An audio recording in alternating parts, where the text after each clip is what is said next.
अच्छा, कहीं मैं पढ़ रहा था, कहते हैं कि हैप्पीनेस भी ना, मतलब दूसरों की खुशी में खुश होना is actually the real happiness. और हैप्पीनेस वही होती है, खुशी वही होती है, मतलब आपकी अपनी खुशी हो लेकिन किसी और की खुशी हो। जैसे कि एक बुज़ुर्ग आदमी जब दरख्त लगाता है तो उसको पता होता है कि शायद वो उसके साए में कभी नहीं बैठ सकेगा। हाँ, ये कितनी आपने अच्छी वैसे एग्जांपल दी है, बट उसको इस बात की खुशी ज़रूर होती होगी कि आने वाले नस्लें या आने वाले दिनों में कोई तो इसके साए से ज़रूर मुस्तफ़ीद होगा। सो आई गेस अगर हम ये अपनी ज़िंदगी में याद रखें तो बहुत से मामलात आसान हो जाएंगे। लेकिन there are so many things that can be done. अच्छा जी, अब आते हैं ज़रा हार्ड टॉपिक्स। जैसे कि आपको पता है कि स्ट्रीट क्राइम कराची का एक दिहाई से ज़्यादा पुराना मसला है, और ये almost anybody who is ever thinking of Karachi और planning to travel to Karachi, तो ये एक सेंस हमेशा दिमाग में रहती है कि जी वहाँ कुछ भी हो सकता है, और हाँ, ऐसा होता है वो हम लेकिन कराची में सर्टनली ये मसला है, ये मसला नहीं ख़त्म हुआ, इस मसले पे काबू पाया जाना चाहिए। लेकिन you remember that time of Karachi, बीच में ठीक भी हुआ था। नहीं, you remember that time of Karachi जब किडनैपिंग फॉर रैंसम, अगवा, टारगेट किलिंग, बोरी बंदलाशें, ये सारा वो जो खौफ का राज था। I was not living in Karachi at that time, but absolutely and our friends, you know, who had been living in Karachi, वो सारा बताते हैं कि वो अल्लाह का शुक्र है, वो लिटरली वो तो इस शहर पे ऐसा लगता था आसेब का साया है। तो बेसिकली वो वाली चीज़ें परहैप्स ख़त्म हो गई हैं, लेकिन स्ट्रीट क्राइम जिसको कहते हैं, मोबाइल स्नैचिंग और ये बाकी चीज़ें जो होती हैं, मतलब at times just shooting you to just have your mobile, वो चल रहा है। अब हुआ ये है कि कराची के डाकू ज़रा और बेखौफ हो गए हैं, खुलेआम पुलिस के सामने लोगों को यरगमाल बना रहे हैं। जैसे कल हमने कोरंगी के इलाके अवामी कॉलोनी में देखा, ये मनाजिर किसी फिल्मी सीन से कम नहीं थे।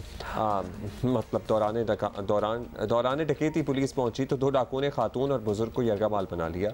पुलिस ने एक्शन लेते हुए दोनों को मार गिराया। चले, अच्छी बात है। मौके पर मौजूद अहले इलाका ने कार्रवाई पर पुलिस को खूब दाद भी दी। इसी तरह पुलिस के मुकाबले में का हुए हैं कल मंगोपीर और डिफेंस भी हुए हैं। CBU पर लूट मार करने वाले 3 डाकुओं में से एक हलाक, 2 ज़ख्मी हालत में गिरफ्तार हुए हैं। सो इसी सारी सूरत हाल पर हम बात करेंगे। काशिफ मुश्ताक हमें ज्वाइन कर रहे हैं। काशिफ, मतलब ये मुबैना पुलिस मुकाबले कह लें, पुलिस मुकाबले कह लें, a lot is going on around the city.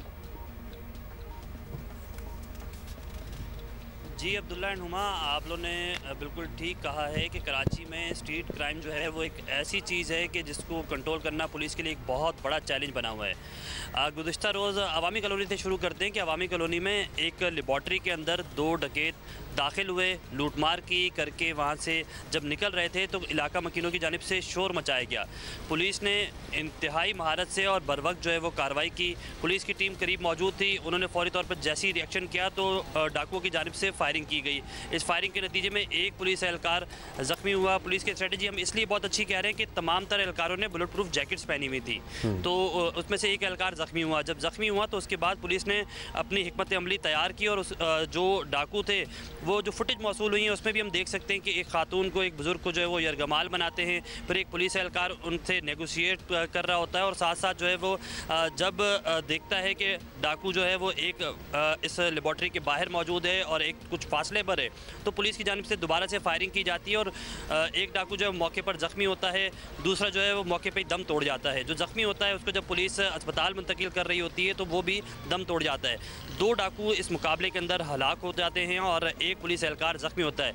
Police की स्ट्रेटजी अच्छी है इसलिए करके कुछ मतलब ये बड़ा, अब हम विजुअल साथ साथ देख रहे हैं Kashif, literally out of a film, मतलब कोई फिल्म या किसी वेब सीरीज में से निकला हुआ सीन लग रहा है। डेफिनेटली इसीलिए होगा क्योंकि जो डाकू हैं इनको भी तो आइडिया कहाँ से आया होगा, फिल्मों में होता है ना, यरगमाल बना लो। दिन दिहाड़े सारा कुछ हो रहा है। और मैं वैसे उस पुलिस वाले की बहादुरी की मैं जरूर दाद देना चाहूंगा जो उसके सामने खड़ा है, बिल्कुल सामने खड़ा है और मतलब वो एक्चुअली नेगोशिएट कर रहा है और 2 बुजुर्गों को इन्होंने, तो ये कैसे न्यूट्रलाइज किए? फिर मैं जानना चाहता हूँ ये तफसीली, तो मतलब इसको तो ड्रामेटाइज हो सकती है, री इनैक्टमेंट हो सकती है इस मामले की जो सारी।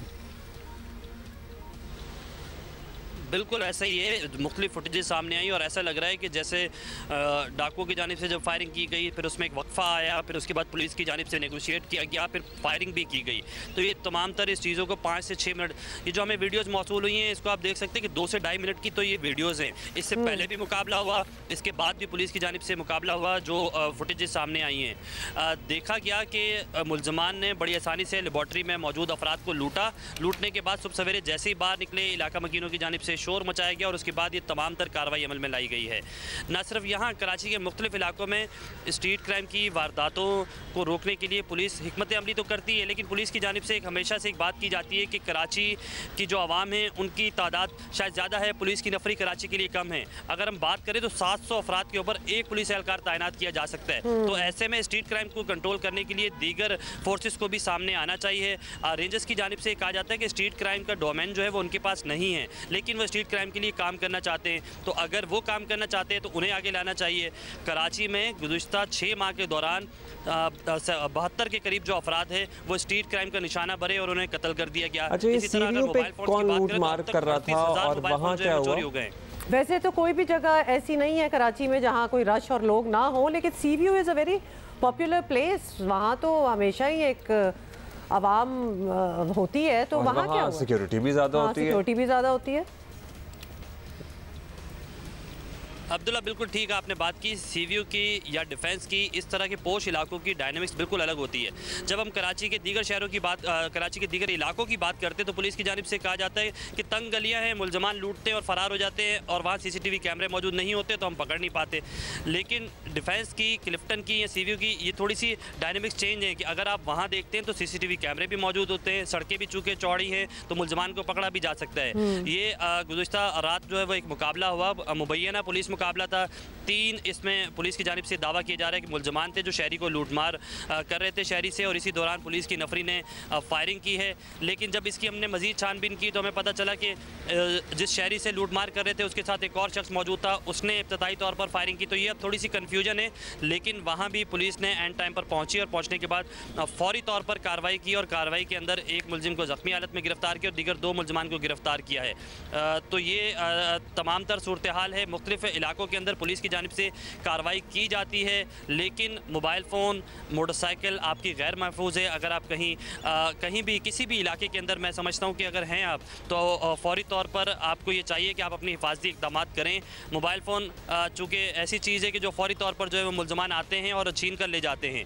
तो सदर के इलाके में अब इस तरह की वारदातें रिपोर्ट हो रही हैं कि अब असले के जोर पर नहीं, मोटरसाइकिल सवार लोग आते हैं, मोबाइल हाथ से छीनते हैं और फरार हो जाते हैं। गुज़िश्ता 2 हफ्ते के दौरान 4 ऐसी वारदातें सिर्फ एक 2 से 3 किलोमीटर के रूट के ऊपर ये वारदातें हुई हैं और इस पर जो है पुलिस की जानिब से मुलजमान को पकड़ने का दावा भी किया जा रहा है कि इन जो छीना चपटी डायरेक्टली की जाती है बगैर असला दिखाए, बगैर, अगर आप फ़ोन सुन रहे हैं तो इसी दौरान आपके कान से फ़ोन छीनते और फरार हो जाते हैं। तो ये वारदातें भी अब कराची में रिपोर्ट होना शुरू हो चुकी हैं। पुलिस की जानिब से तैयार की जा रही है और जल्द जी, बस काशिफ हमारी दुआ यही है कि जिनको पकड़ लेते हैं फिर वो निकले ना हैं, क्योंकि वो बड़े आसानी से फिर दोबारा अपनी वारदातें जो है करने आ जाते हैं। काशिफ आप हमारे साथ हैं, कोई अपडेट है हमारे पास गुलिस्तान जौहर वाले इंसिडेंट की, उस लड़के की जो मोटर बाइक पे हरास कर रहा था, पकड़ा गया, कुछ सुराग लगा उसका, कौन है? नहीं, बिल्कुल नहीं पकड़ा गया।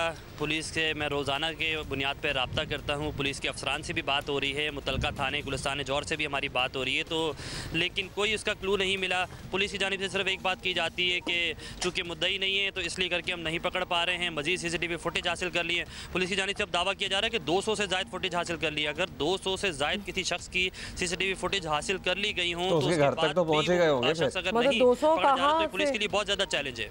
मतलब अगर उसको ट्रैक करते करते पहुंच गए 200 फुटेजेस तक तो फिर उसके घर का पता भी लगाना मुश्किल नहीं होगा। और ये वैसे मुझे इस बात की समझ नहीं है, मुद्दा ही नहीं है तो बड़ा मुश्किल हो गया। वाई, हर चीज तो सामने है, बस मास्क पहना हुआ है ना। अब खैर मुझे लगता है कि कभी ना कभी ये पकड़ा जाएगा। पुलिस को ये लगता है, पुलिस को क्या लगता है कि भाग गया है? मुझे भी ये लगता है कि पकड़ा जाएगा। पुलिस पुलिस ये कहती है कि अब वो इस शहर से ये मुमकिन तौर पर है कि वो भाग गया है, वरना जो पुलिस की जानिब से पहले एक दावा किया गया था कि इसी 2 किलोमीटर जहाँ इसने वारदात की थी, इसी 2 किलोमीटर की सराउंडिंग पे उसकी रिहाइश थी। लेकिन जब 200 से ज़्यादा CCTV फुटेज हासिल कर ली गई है तो फिर मेरा ख्याल है कि 2 किलोमीटर बहुत ज़्यादा एरिया नहीं है, पुलिस को अब तक उस मुलजिम तक पहुँच जाना चाहिए था। ये तो कन्वीनियंट ही हो गया वैसे पुलिस के लिए अगर ये लड़का भाग गया। ये तो फौरन ही भाग गया। Kashif, thank you for giving us this update.